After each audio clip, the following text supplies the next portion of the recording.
Well, it's nothing quite like a very quick spin around the block.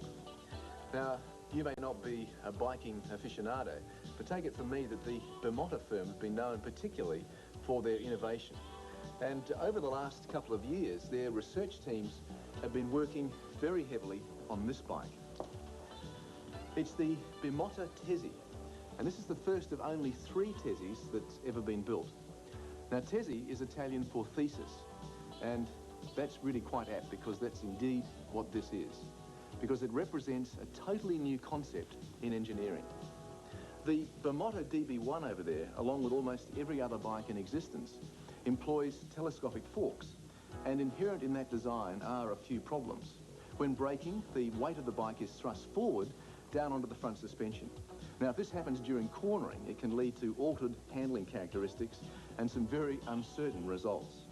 In an effort to overcome this limitation, the Bimota engineers haven't simply modified the front forks, they've dispensed with them altogether. What they've replaced them with is these revolutionary swinging arms. There's one on both sides. Now, that means that the bike won't dive under braking because the rigid arms direct the braking forces horizontally, only minimally altering the geometry of the steering and suspension. And the up and down movement that would normally be there is taken up through this pivot point here. And the front suspension comes from a shock absorber which is mounted up here underneath the chassis. Now, because the suspension can detract from the performance of steering, Bimota have completely separated them as well.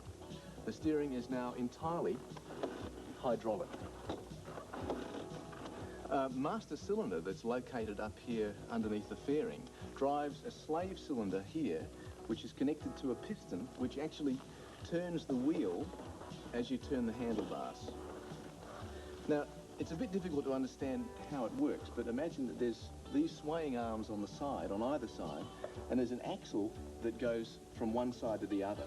And connected to the axle is a vertical pivot point. And so the wheel pivots around that T-junction inside the hub. Now, basically, the rigidity of this setup makes it really the closest thing to a Formula One racing car on 2 wheels. However, like any thesis, it's still in development, and by all accounts, it's a pretty difficult bike to get used to. In fact, because it's such a rare experimental model, it's not available for a test ride, which is most unfortunate. But future research and development that's being conducted by Bimota into this very accurate suspension system may see a total revolution that will encompass all bike designs, obviously first in racing. But there are some skeptics, and there have been some skeptics, but after all, they did scoff at the idea of a horseless carriage.